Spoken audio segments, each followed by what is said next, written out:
morning. Today is Monday. It is Shiva's day.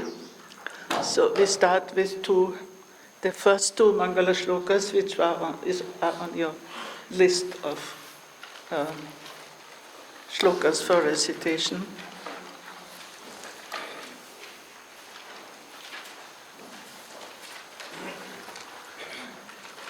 Namah Shivaya and Paramparastam.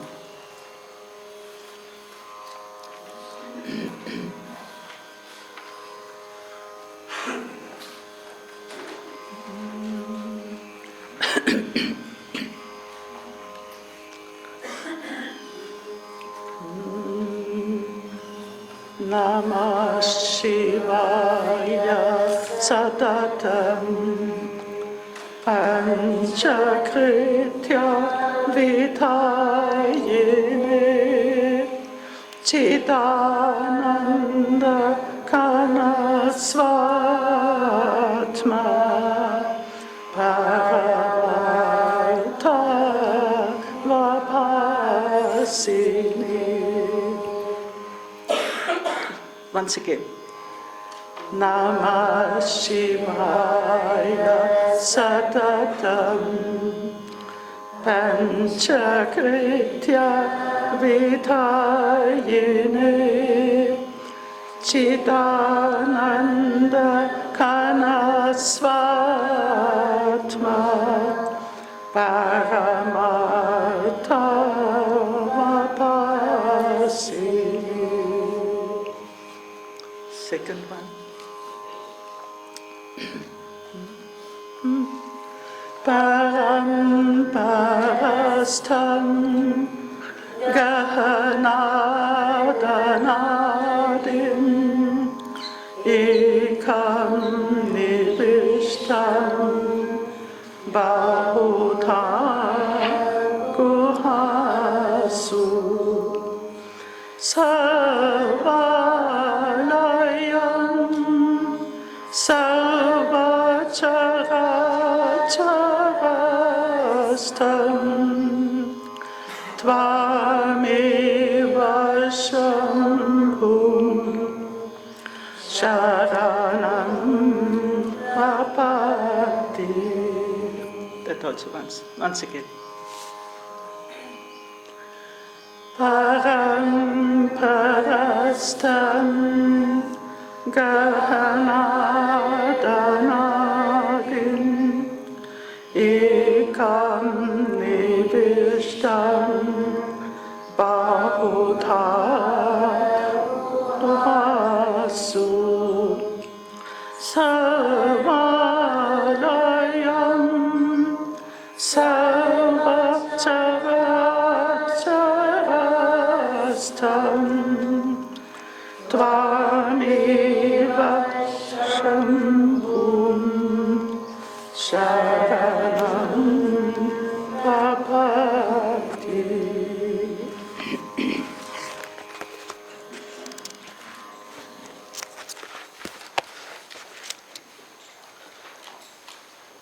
Yesterday we had a group of dharanas related to sound, to mantra, to language. And in the beginning I said that there is no systematic order in the dharanas, but it is not true. You will see yourself how the groups are connected, and then they move to another theme, and then they come back to the same theme but at the higher level. So the more you work with the text, the more you discover those connections. Now the last dharana in the connection of sound and mantra ended in silence, from sound to silence. And it was said that this happens by shunya uchara. How can you utter shunya?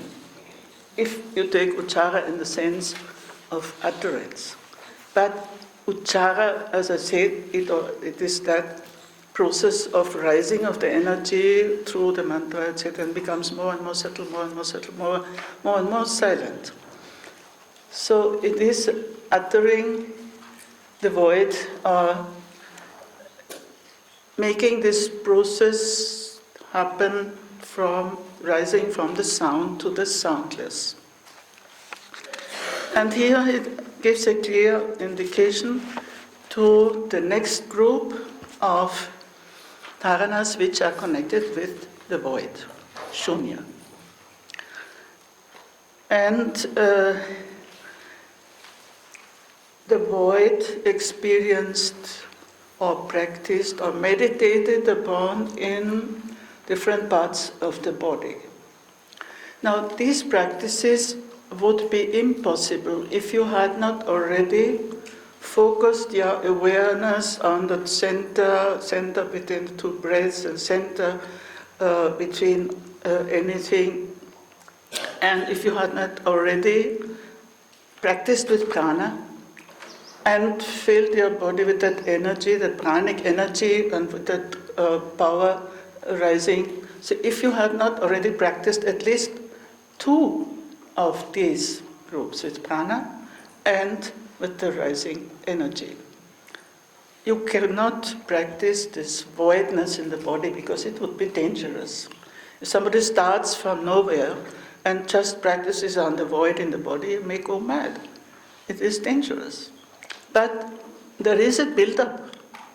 So you have to first practice with that focusing, the center, and the energy from the very beginning, the pranic energy, and then the Shakti herself who rises, and then the light and the sound, and all these are aspects of the energy. And then you can enter into these practices which are very important because they liberate you from that identification with the body. So it's very difficult, and this is not in any negative, there's nothing negative about the body, but there has to be a transformation. So the ordinary identification with this physical form, it will not lead you to any higher stages. So unless you make this body empty, transparent. Empty means also in a more positive way, transparent. And then only you can rise to the higher stages. And now, as I also mentioned in the whole macrocosmic relationship, that the body, yesterday we heard this hymn of Abhinavagupta, of all the deities and all the within the body, so that the body itself is a microcosm, and therefore meditating on the emptiness in the body is always, or most of the time, denoted by a term meaning the sky.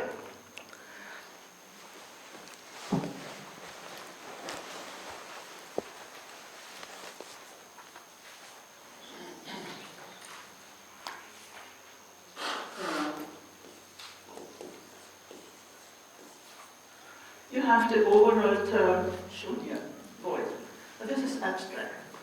It is abstract, it can be applied to anything, any empty, material or spiritual, whatever.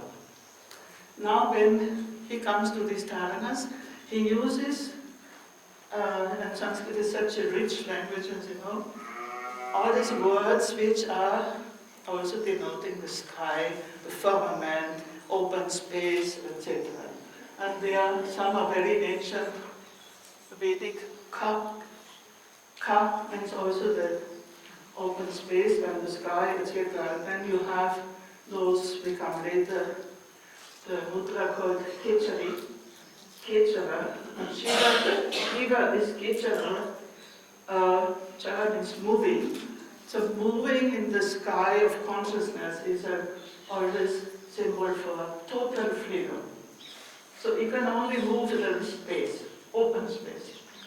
So Kechara, Kechari, it is derived from this very ancient word, ka. Then you have Vyoman, And all these are very Vedic words, Swami? These are all Vedic. Ka, Vijnana, Akasha, Viyat. So it's a very ancient conception which comes from the Veda to the Tantra, Vyoman, Viyat. Akasha. And they are all for sky? Or for space? Which one? They are all for space. They all mean the sky. Free space, empty space. And they are used also just to express shunya. But they have a little more concreteness about them because shunya is very abstract. But if you, suppose you meditate, we had one time like this, inside your skull there is emptiness. But if you imagine the sky, it is much more, something much more appealing. You have a kind of bhavana there. Imagine that the whole sky, the whole firmament is in your head, in your skull. Then just saying emptiness. Emptiness sounds very abstract. And then what is the aim of all the dharmanas is to become Shiva. And the most important attribute or characteristic of Shiva is he is all-pervasive. He is pervasive. And that is, so from all this,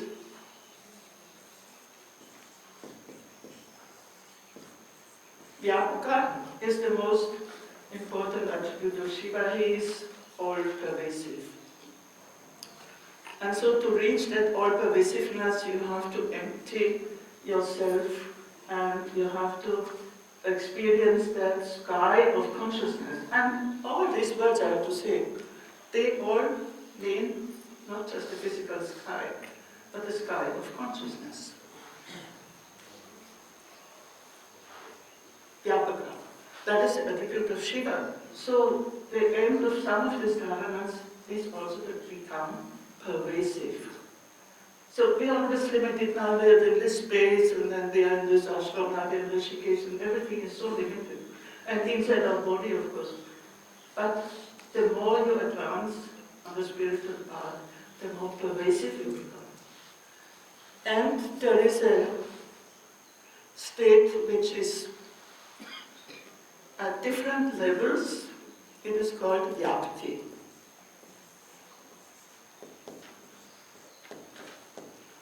So these are mystical states. Vyapti means pervasion. So different stages of Vyapti, from the body to the self to the, even there's a chapter Vyapti, the pervasion of sound, and then Shiva Vyapti and Maha Vyapti, so which is totally all pervasive. So I'm giving you this as a background of these following dharmanas, because otherwise they sound very abstract, this void, the void. Yeah, we recite, Patricia, from 43 to 49.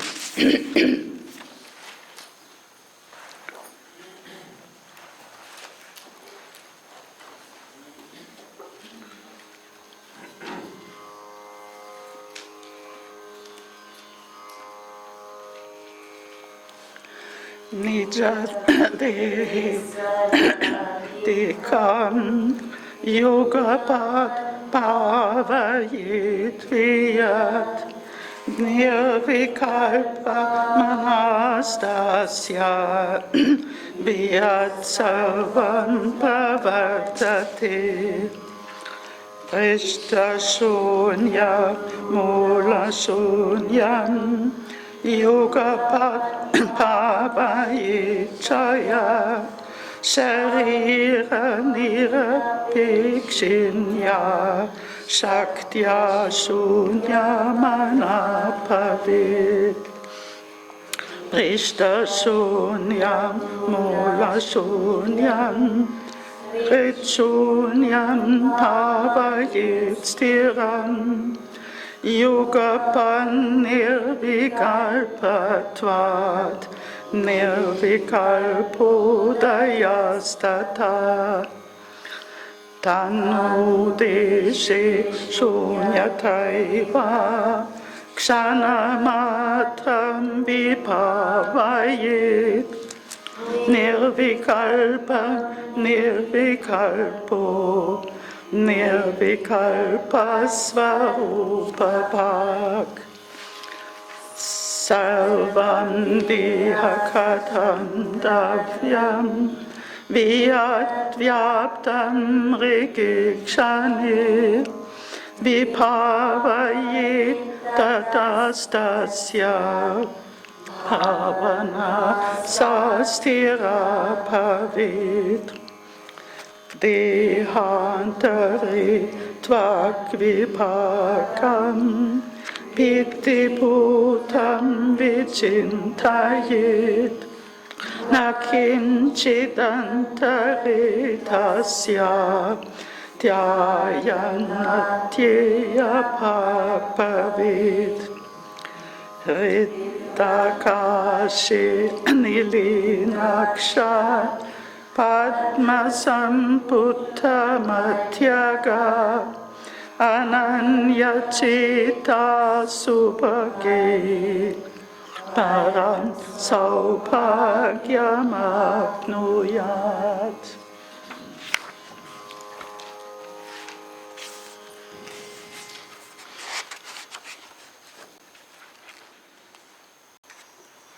Now, this group of dharanas is what is exactly called bhavana.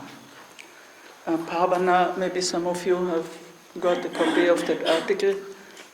Bhavana means that you start imagining something, you conceive that there is this voidness in different parts of the body, and then first you concentrate on that imagination, and then slowly that imagined state becomes an experience. So you move from vikalpa to nirvikalpa. This is the movement which happens in bhavana. Bhavana, as I translated, creative contemplation, but there are other possible translations, that you start with a thought. And a thought which leads you by contemplation to the thought-free state. Because it's not possible to immediately jump into nirvikalpa. So you need a process, and that process is bhavana. And bhavana is, as we have seen from the very beginning, it belongs to Shaktopaya, to the way of energy. Because anything which starts with an image or an imagination or a conception and then it is transformed into the experience of that very thing, it is part of Shaktopaya, typical example of Shaktopaya. So the word bhavana and the verbal root, the verb and the noun are also used here, bhavayet. One should contemplate. One should meditate, sometimes meditate, contemplate on the void in one's own body on all sides simultaneously. When the mind has become free from thoughts, one experiences everything as the void. So it is on all sides simultaneously, savadikam. And these contemplations which are focusing simultaneously on several aspects or several sides or several places, these are very advanced. You must have the capacity of great concentration or rather the capacity, I would say, to free your mind. And then only you can contemplate on something simultaneously, on all sides. So Savatikam actually, although it says that it's a locative inside the body, but it can also mean on all sides of the body. But that comes also, in the front and the side and the back, etc. And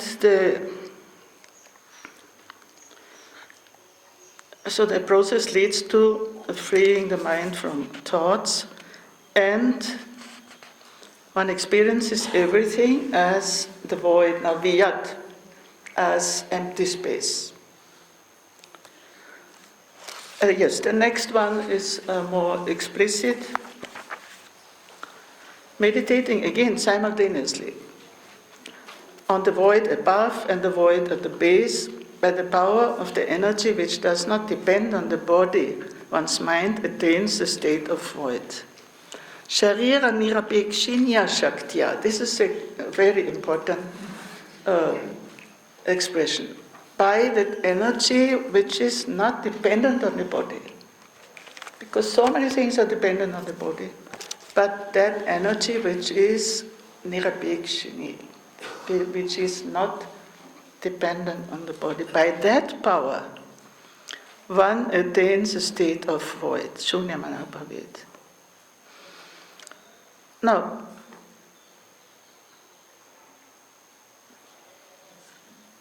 the void at the base and the void above, I mean, this is something one can practice in meditation. The base means on what one is sitting, and the above the head. So, and these simultaneously, which kind of bracket the whole body. The whole body is bracketed between these 2 points, and then you become freed from thoughts and attain for the state of the void. Now, these are some just variations on the same theme, but you can choose what is more appealing to you. But they are variations on the same theme. 45, similar, if one meditates firmly on the void above, the void below, and the void in the heart. So a little progress, so not only below and above, but also in the center, in the heart. Thus, being free from thoughts, there arises, but simultaneously, the thought-free state. Yugapat. Nirvikalpa tvat. Nirvikalpa udaya. Now, this is again this, cat catching its own tail. The state of nirvikalpa, the state, thought-free state, is both the means and the end, the way and the result. Because you cannot fix where does it start. It is unless you already are in a process of moving to a thought-free state, then you cannot experience that voidness. And once you start experiencing that voidness, then you are in that nirvikalpa udaya, that void, that thought-free state arises. Now, this word udaya has come before, Bhairava udaya, Mahodaya, and so on. And udaya means always something which is not done, which is not, you cannot force the sun to rise. Sun rises, and the energy rises. Only you have to prepare the conditions. And the conditions are that contemplation and the de-identifying yourself with this physical body.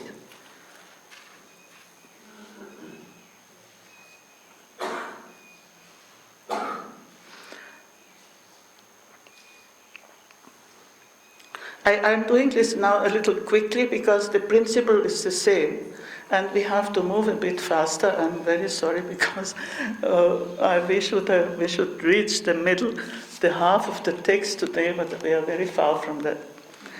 But I think the principle is clear, so there are only variations.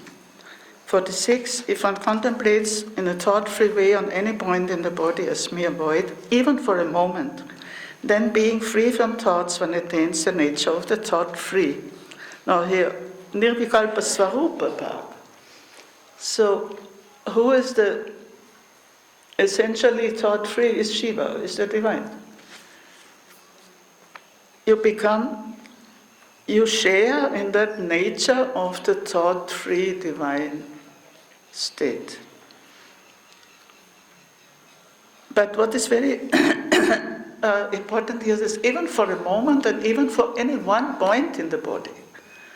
So this can happen spontaneously. As later it will come, even if you experience pain, as one point in the body, and suddenly you become thought-free in one point. And for a moment. Because this gives you an insight of what that thought-free state is. You may not be able to hold it for a long time, but even if you have once experienced it for a moment, and you see how blissful it is, how much freedom there is. That's why, all these words for Akasha and Ka, it all means freedom. Emptiness is nothing negative, but it means freedom. Now,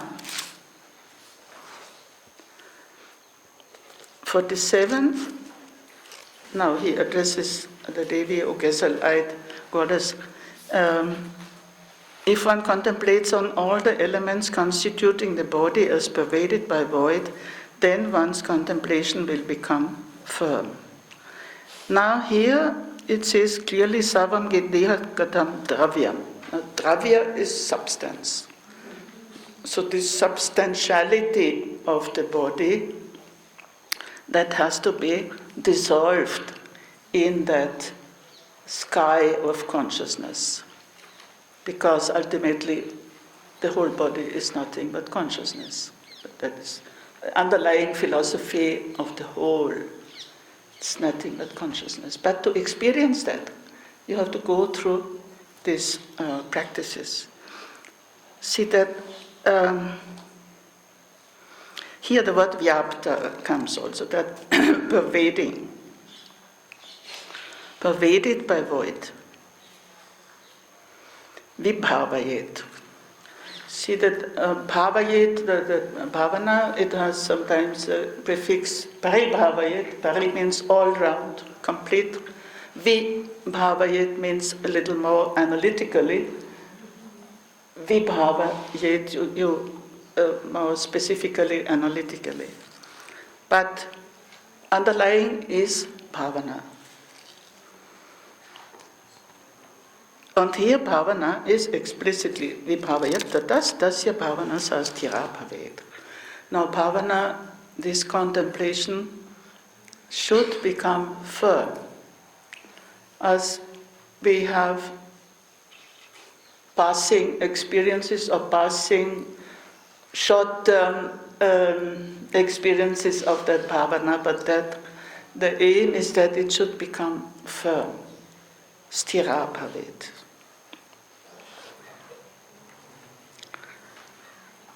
And now this 48 is what I say, it could be a dangerous meditation if you are not prepared, if your body is not already filled with that energy. One should meditate on the body as only enclosed by the skin with nothing inside. Meditating in this way, one attains the one who cannot be meditated upon. So the skin like a wall. There's another one. We have spoken about the body being conceived like a castle or like a temple or like a pura. And with the senses being the windows and the doors, the gates. Piti is the walls. So it is a castle which has walls but nothing inside. So that is the very advanced contemplation. The skin is just like a wall, and there's Nothing inside. Na kinchit antaritasya. And here he uses the word dhyayan, meditating in this way. No, he uses two words. Vichintayet and dhyayan. Considering or meditating. And by this kind of meditation, you become a sharer of that or the one who is unmeditable, who is not meditable, adhyeya. Why? Because he is not an object of meditation, he is the very subject. The divine cannot be objectified, and by the most beautiful, most advanced meditation, he can never. This the Upanishads tell us, and the non-dualist Kashmir Śaivism tells us, he is adhyeya. He is not meditable. And if you make a lot of effort to approach that divine and to meditate on the divine and so on, and then suddenly that whole thing is, you're left empty, because he is not meditable. So he can never be an object of your meditation. But that withdrawing, that support, means, and we are coming later to practices which are called niradhara, supportless, the highest supportlessness. And if you fall into that supportlessness, then actually you are in the best process of becoming one with the subject of meditation, which is not your individual ego. Because the moment you have, here's the meditator, here's the object of meditation, and here's the meditation in between, then you're still in that duality. So adhyeya is very important. It comes in all the tantras, non-dualistic tantras. He is not meditable. Yes, now these were all different, of course, meditating on the entire body as empty is a higher form of these partial meditations on different parts, different sides of the body, etc. But now 49 is again one of my favorite, and it is so beautiful. It is the heart. Now, in the Upanishads also, there are meditations in Chandogya Upanishad on the space of the heart, Hridayakasha. And in that space of the heart, which is a very tiny space, but the whole universe is contained in it, with all the sun and the moon and the stars, and everything is contained in that tiny space of the heart. This is already an ancient tradition. But here it gets a tantric coloring in this meditation on 49. If one merges one's senses in the space of the heart, at the center between the two halves of the heart lotus, with an undistracted mind, then, O Blessed One attains supreme blessedness. It's entering into the heart, and the heart, which is here imagined, because we are in the realm of bhavana, as consisting of two lotuses, one from below and one opening from below and the other opening from above. And there is that space between these two lotuses. And Samputa, it is that closing. Like you have, this is you're closing something. And these are two lotuses, one from above, one from below. And you merge your senses in that inner space of the heart. It's a very beautiful contemplation. Nilina Aksha. Now, Aksha means I, but whenever Aksha is, it stands for all the sense organs. It's not only the I. Merging the senses, it means it's a complete process of interiorization. Completely within, and then with that beautiful image of these two lotuses. What does it mean, these two lotuses? Of course, the Kashmir Śaivism, they are never short of philosophical interpretations, and they say that the one below is subjectivity, the one above is objectivity, so that the whole reality, this is the subjective and the objective, they are enclosing that space of the heart. But let me look what... I have no time to go to the commentary, but here we cannot help it. And he also says, the commentary says,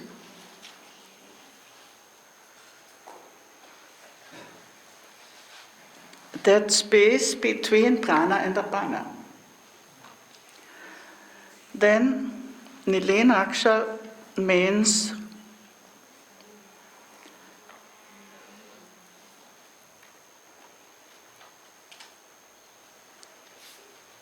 where or no, all the indriyas, all the senses are completely merged. Urdhva, Adharagata, Padma, Sambhuta, Madhyam. And the center between these two lotuses, one penetrates in that center, anupravishta, by bhavana, bhavanaya, anupravishta, and the the upturned lotus is pramana, is knowledge, and the downturned lotus is prameya, is the object, and in the center is the pure consciousness, chinmatra, is the knower who is pure consciousness. So actually there are three: knower, knowledge, and known. So you enter that innermost is the pure consciousness, chinmatra. Pramatari, Swasvarupe, Sitaha, which is your very own nature, Swasvarupa, your very own true nature.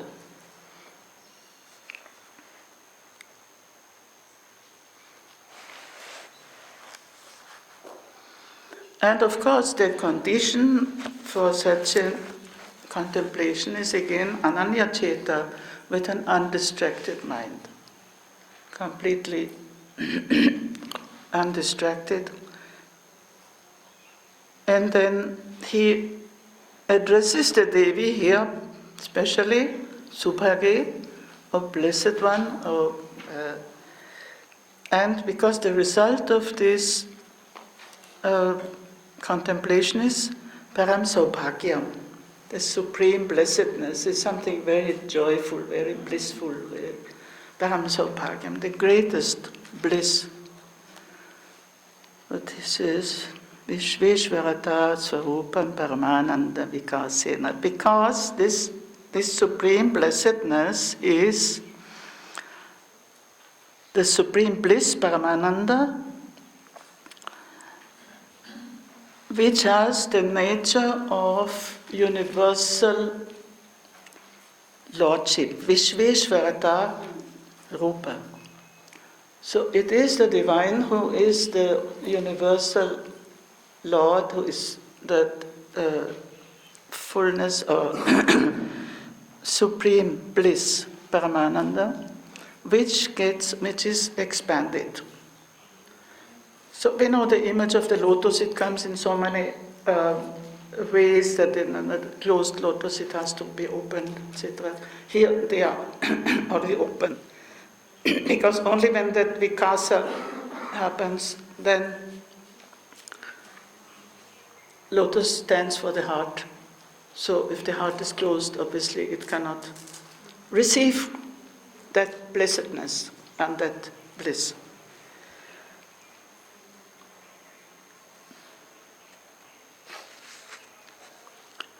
So this is a very beautiful way of ending that group of meditations on the void. So you can see it's not something very abstract, but it is also, it has there is an image, and the image, sorry, as in every bhavana, that image is the starting point. And then you transcend that image. You enter into that heart. And then forget about the lotuses. Once you attain that param saubhagyam, the lotuses are only there to make you enter, to attract you to that interiority, that complete interiority.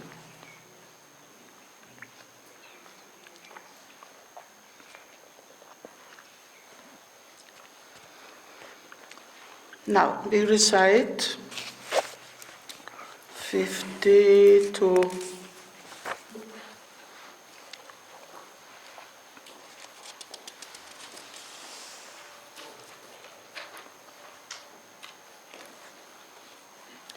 54.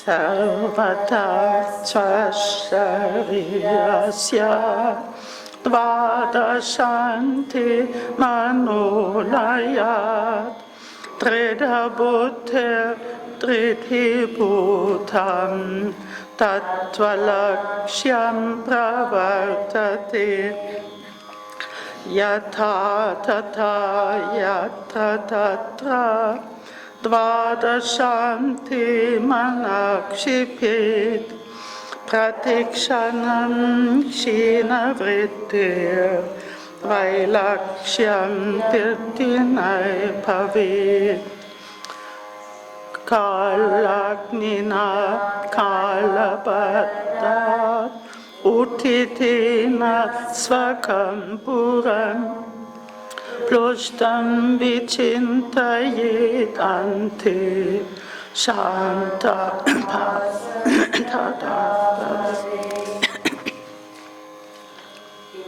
Evameva Sarvam Taktam Tyatva Ata Ananyachita Sapumsa Pumpava Paramupavid Svati Jagato Vapi Sukshma Sukshma Tarani Cha Tatvani Yani Nilayam Tyatvanti Vyachyati Para.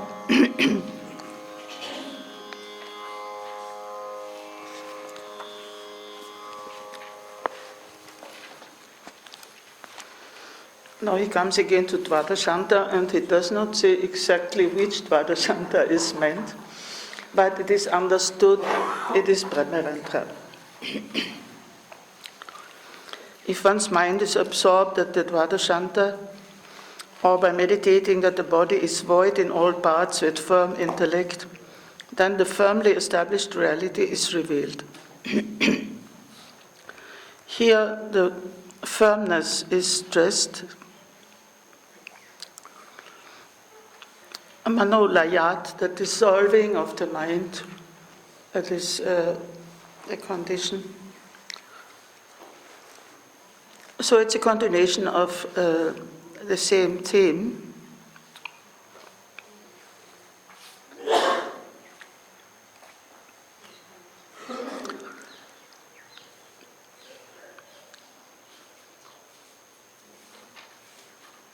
What did I say?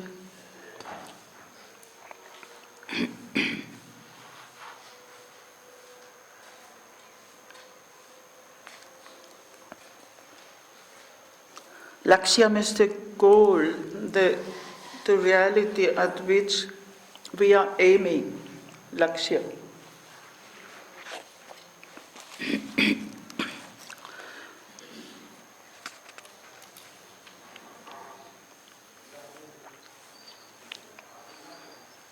Yes, the commentary says something beautiful.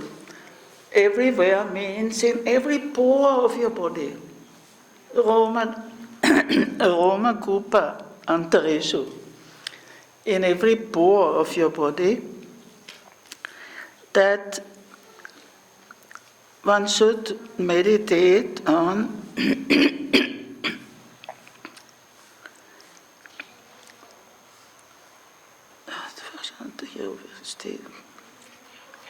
Chaitanya Devasya Praveshena, that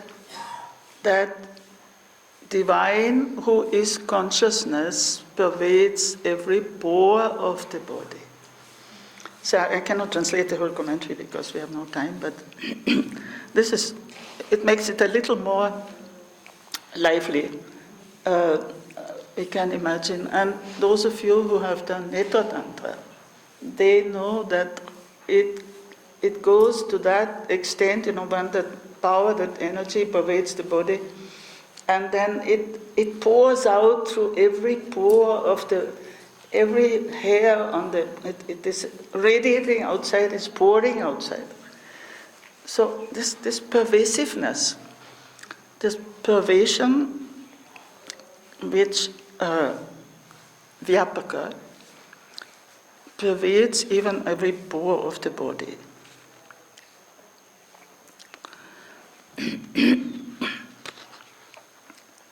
And the next one, 51, it is again one of those verses which are kind of summing up one group. See, you have meditated on different parts of the body as void and this and that, and then yatatata, yatatata, wherever and whenever. So you can extend it. You can extend that to other meditations. If one fixes one's mind on Dvadashanta every moment in any way and wherever one is, then the fluctuations of the mind will dissolve, and within days one will experience an extraordinary state. It's very promising. In any situation, and that it is always this opening also, and this is the greatness of Vijñāna Bhairava. Not just when you're sitting in samadhi, but you go to the market or in any situation, wherever it happens. It just happens. If you have already practiced with your awareness and your interiorization and so on, then you go anywhere, you do anything, and that experience can happen. And that's why this generalization is yatatata, yatatata, wherever, whenever, however. Through any means.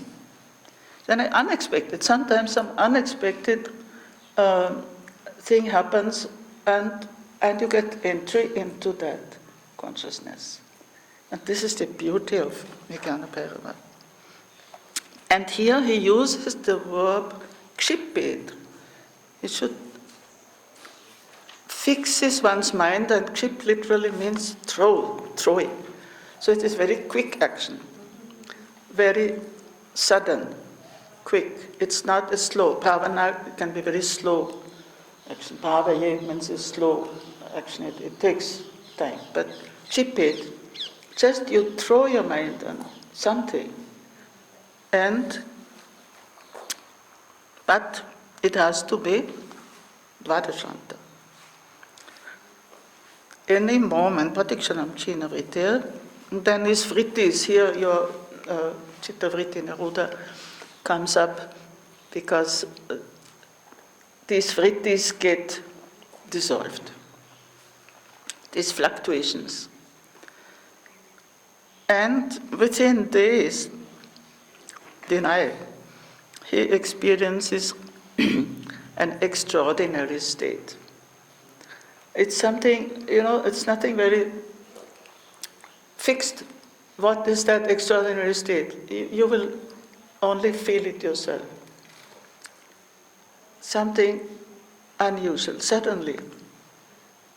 So it leaves the door open to all kinds of spontaneous experiences, but the presupposition is that you're already centered, that you already have an awareness of that Vadashanta. And so that energy has to be already there. And then it can happen in any situation, in any moment, and you will be surprised by what happens. Shiva Sutra, Vismaya Yoga Bhumika, the stages of yoga are full of surprise, full of wonder. So this is Vailakshanyam. This extraordinary state will happen.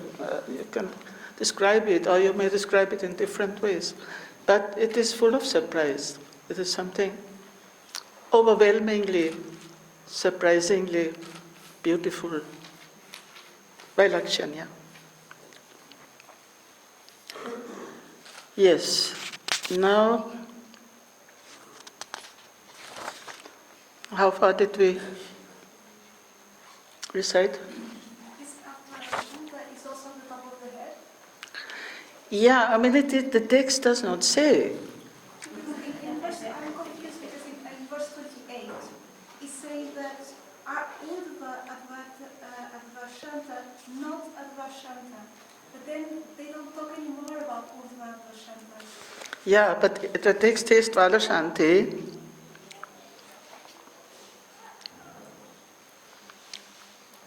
No, Swamiji says your mind must hold a state of Dvadashanta in each and every act of your daily routine of life.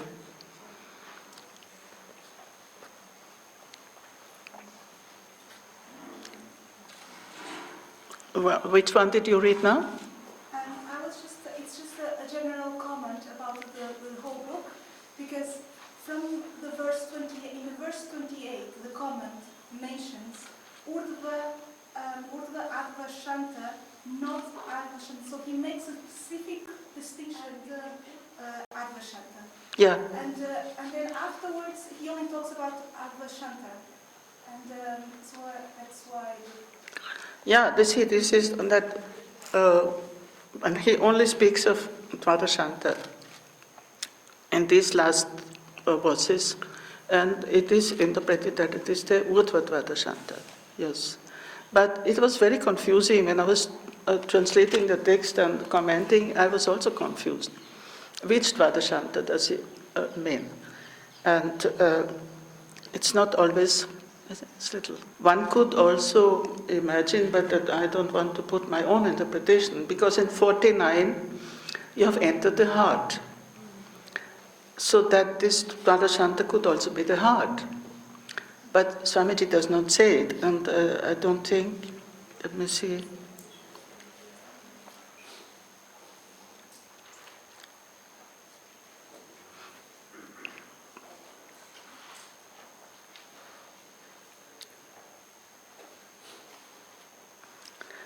Yes. The commentary says on this Kshipit, he should throw his mind, or he should fix his mind. That means ekagri kuryat, he should make it one-pointed. The sound tikna here.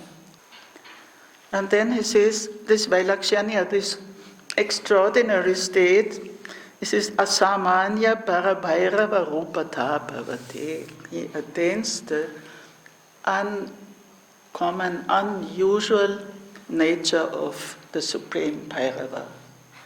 So it is not just some extraordinary state, but it is the supreme divine state, which is Vailakshanya also, which cannot be characterized, which has no lakshana, which has no characteristic. You cannot describe it like this or like that, but it is beyond description, beyond characteristic. Anyhow, now we come to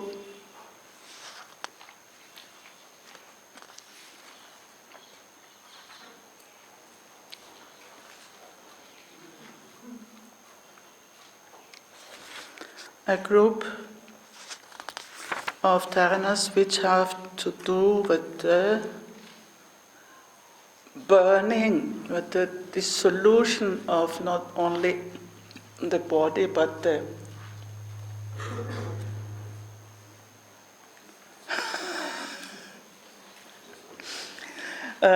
but the world.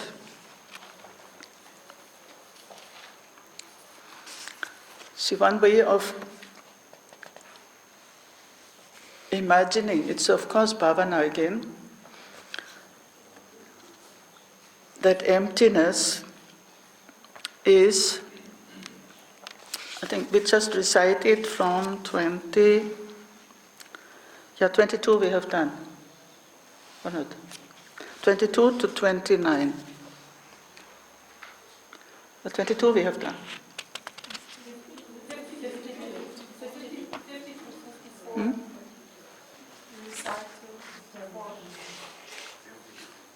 Up to 24. 54. 54 is. Okay.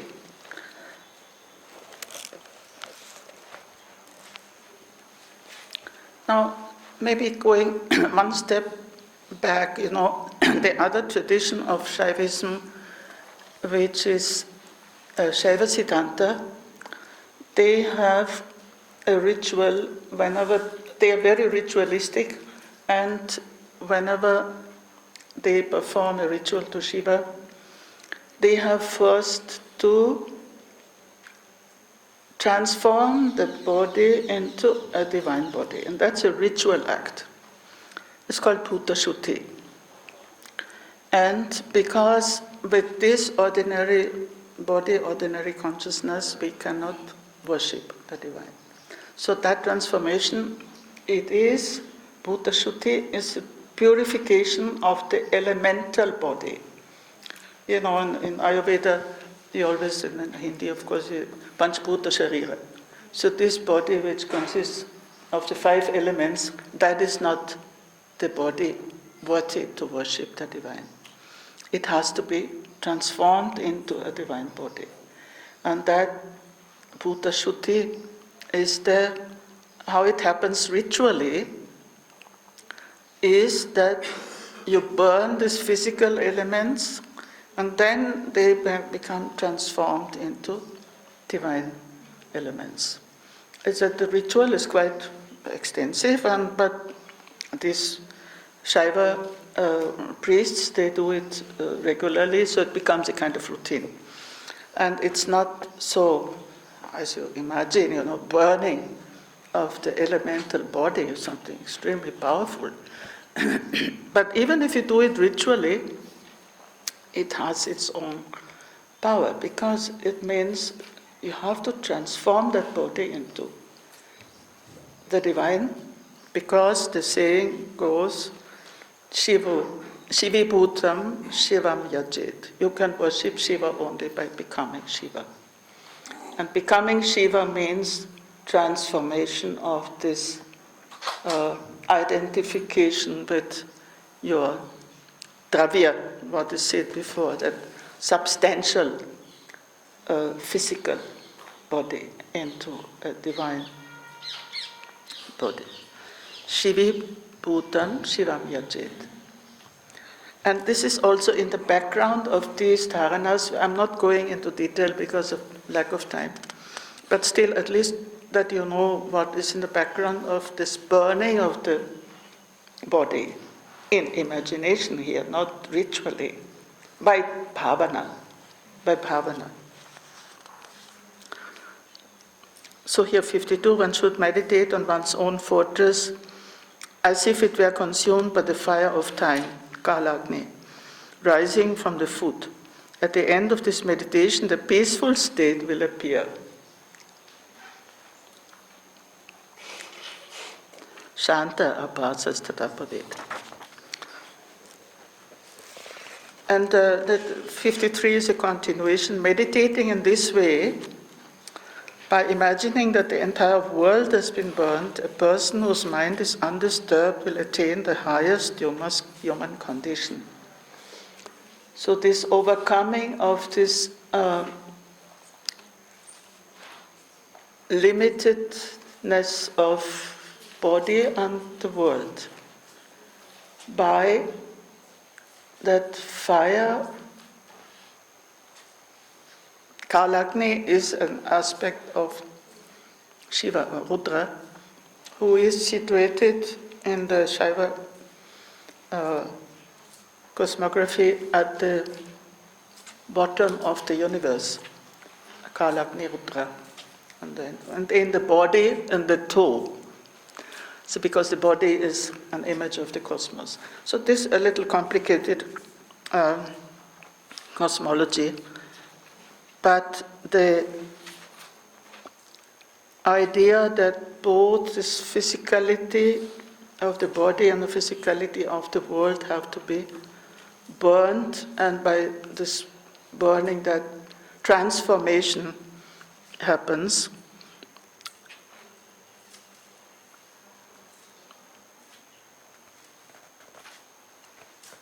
By an undisturbed mind.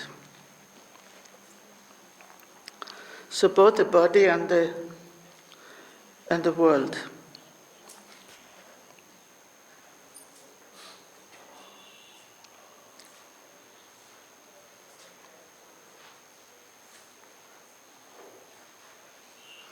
And then in 54, he summarizes, these are three verses are connected. If one meditates on the subtlest elements in one's own body or of the world, as if they are merging one after another, then in the end the supreme goddess is revealed. Goddess in bracket because it is para, the supreme. So this merging and moving from gross to subtle to ever more subtle, ever more subtle, ever more subtle. Transformation. And in the end, the Supreme Goddess is revealed.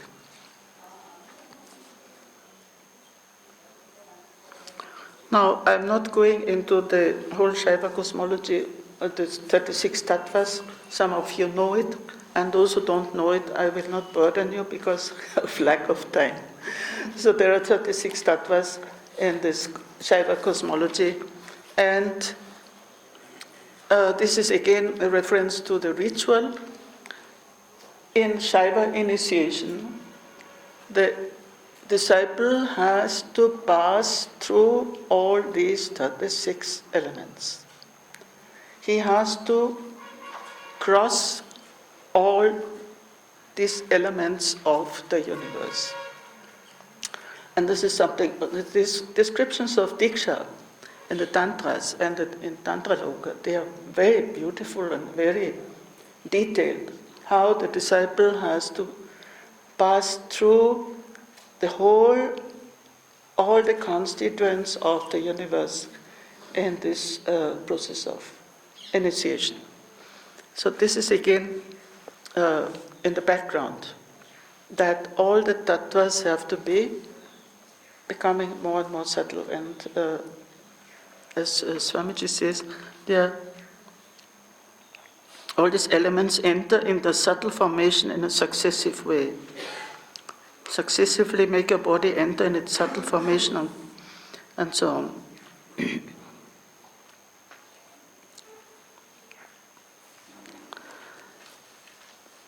So I'm not going into this practice. We are just reading it and taking a note of it. It is important also from the point of view of Shaiva cosmology that nothing in the universe can be left out when you want to enter into that divine state.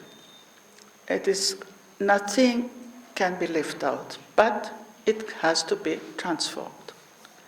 And transformation, and we know this in the Hindu ritual, happens by fire.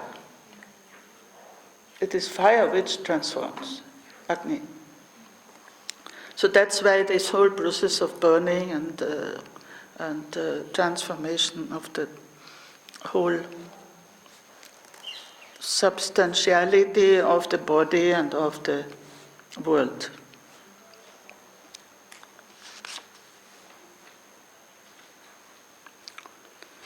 Now this 50.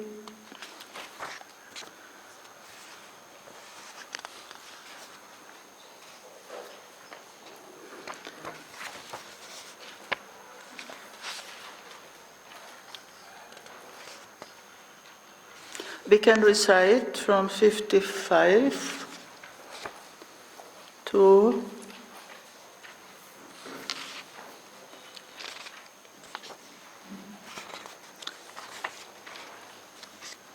60.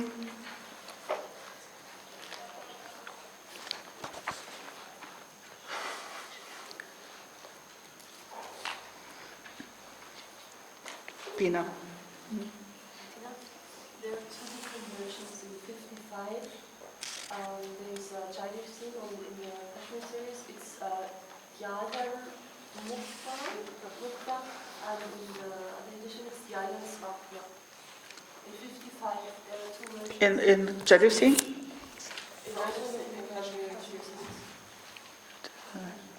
Now let me see here. Pinam Chaturpalam Shaktim Tyatva Dvadasha Gochare Pravishya Hridaye Dhyayan. Mukta or Swapna. Yes, yes. Now in the Kashmir series it is Mukta, and there is a variant which Swami Lakshman has chosen, that is Swapna. And the variant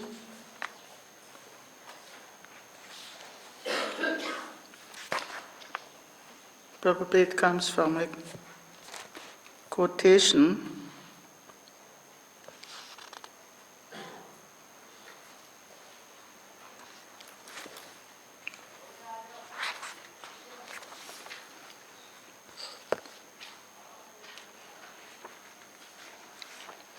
Now we accept Swamiji's reading of Swapna because also this is the only dharana related to dream. And if we leave it out, then we are losing something. So we stick to Swapna, but I can find out he has not invented it. He has taken it from some quotation in the other text.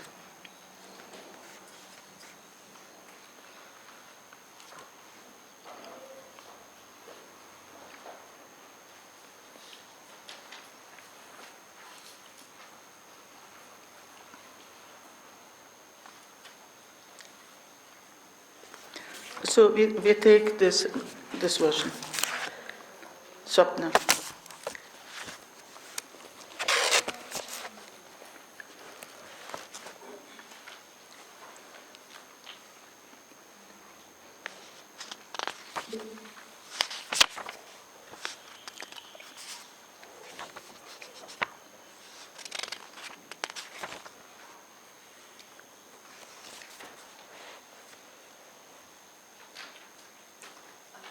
No sound. Recite from 55 to 60.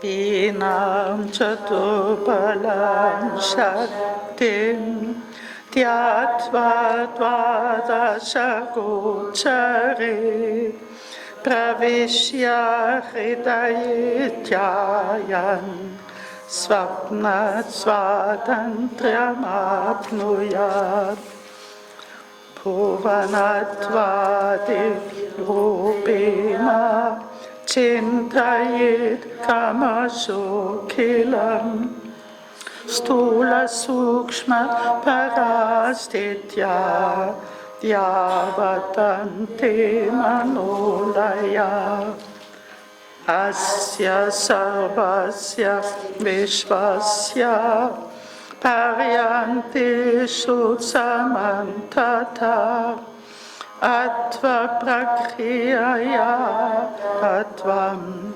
Shaivam Tyatva Mahodaya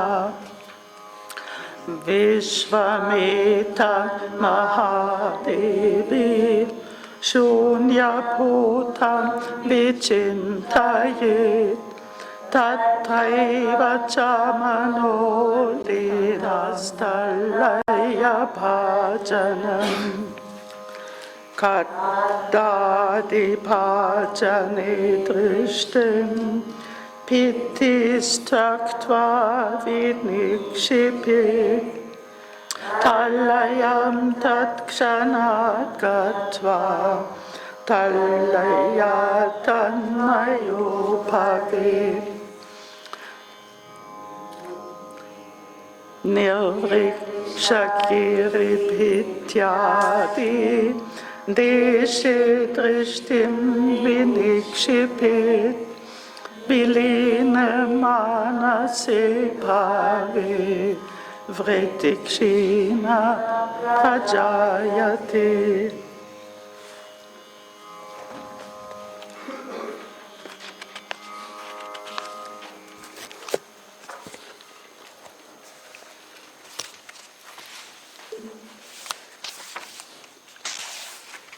Somebody was asking about the importance of dream, dharana connected with dream. So as I say, this is the only one connected with dream. If the energy of breath is meditated upon as gross and feeble at Dvadashanta and entering the heart, this is at the time of sleeping, then one will attain mastery over one's dreams. Now here, I follow the interpretation of Swamiji, that this is the only dharana which is related to dream. So it depends in what state you enter sleep. If the Shakti, that energy becomes more and more subtle, and then you enter sleep, and then you get a power to dream the dream you like. I would say to get the spiritual dreams. But Swamiji says you can even wish some other dreams. At least. So there are two dharanas, one about the gap between waking and sleeping, and of course that also will lead to good dreams. If you have that awareness, it will come. That awareness, or you meditate before going to sleep, and you are in that state of awareness, then definitely your dreams will be also very spiritual. But here,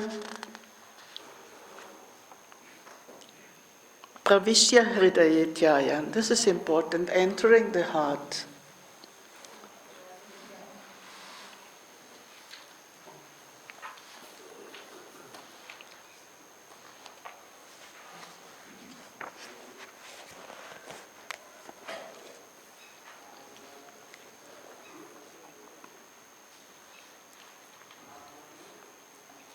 Because that is Swamiji, he enters in Turiya and finds the dreaming state in Turiya and is conscious of that state. That's why he can dream whatever he likes.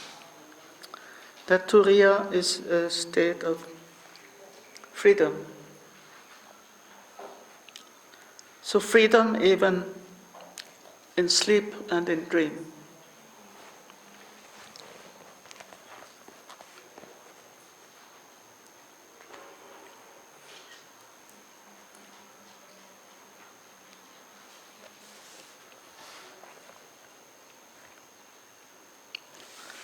Yeah, the important phases are this, that energy of breath becoming more subtle, and entering the heart, and if in that condition you go to sleep, then you have that access to that power of dreaming good or spiritual dreams.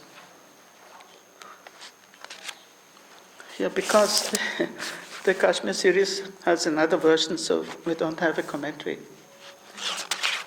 Does not.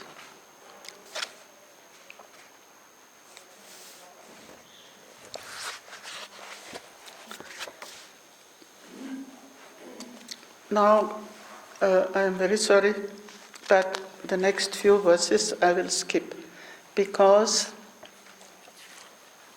if I explain them, we will have to spend a few days only with these verses. And if I go through them superficially, you will not gain anything.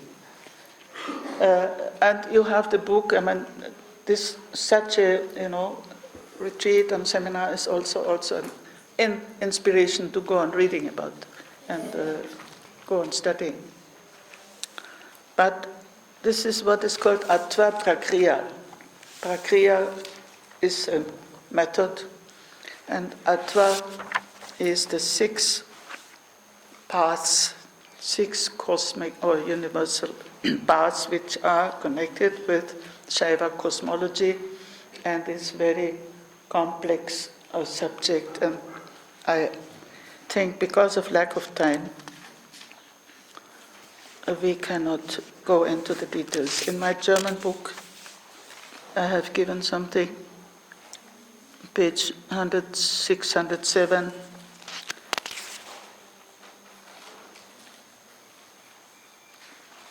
I'm just summarizing what is the meaning of this Prakriya. The meaning is, first you have emptied everything.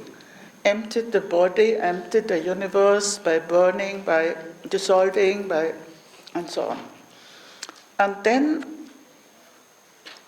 it is a method of experiencing the divine Shiva in all the elements of the universe. It's only after emptying and then going through the whole cosmic, all these cosmic realities in their divine nature.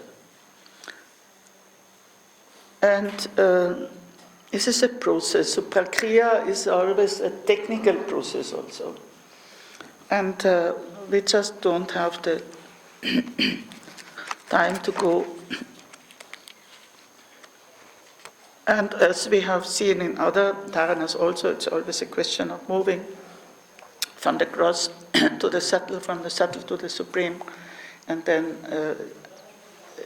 transforming this whole cosmos into a divine reality, or experiencing the divine. But in 58 he comes back to the emptiness. So sometimes it goes a little bit here and there. It is connected with the shunya.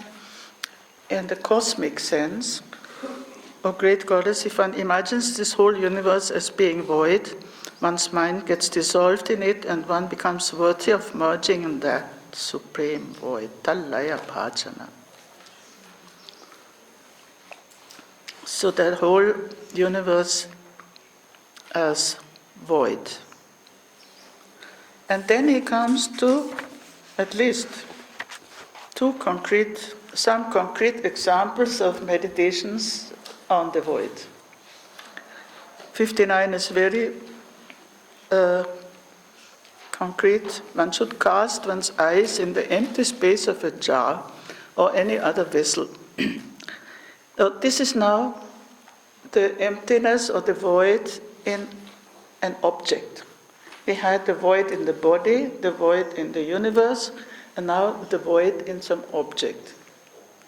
And the typical also Vedantic example is kata.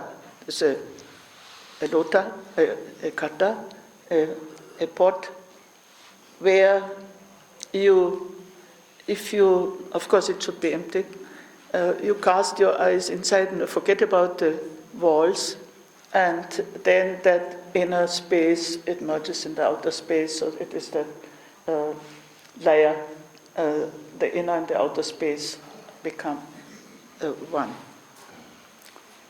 Leaving aside the enclosing walls, then one merges instantaneously in that empty space, and by virtue of this merging, one becomes united with that great void. Talaya tranmayo bhavet. So laya, it is laya here. Laya is always that merging. One merges. Sorry.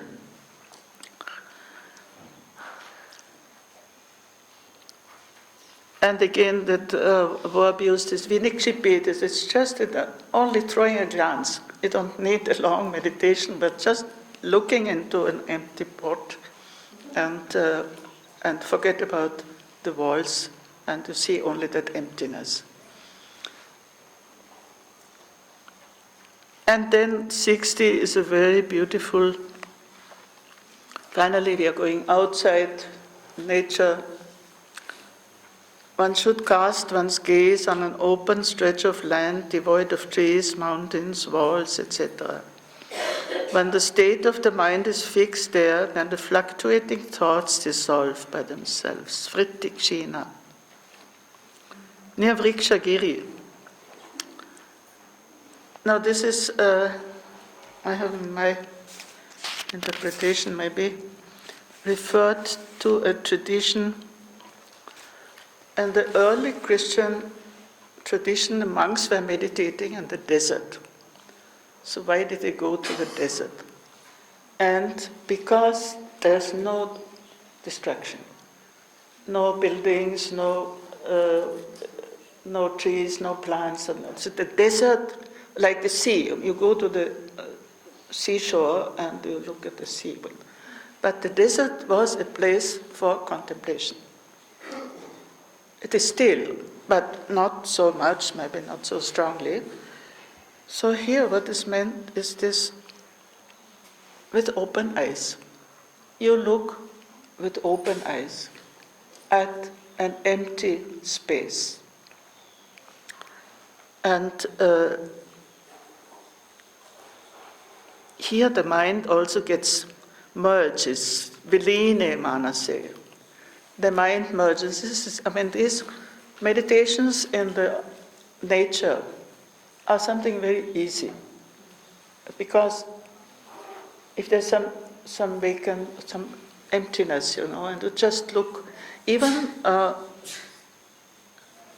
have understood this near Vrikshagiri, BTRD, the rock without trees. They have the rock walls, where there are no trees, and you just look at it and your mind gets absorbed. And again, that verb is vinikshipet. You just throw your glance. It's an outside, meditation outside, the open eyes. And your mind gets dissolved then and there, or in a desert, or on the shore of the ocean. And by the dissolution of the mind, all these fluctuations, vrittis, they get dissolved.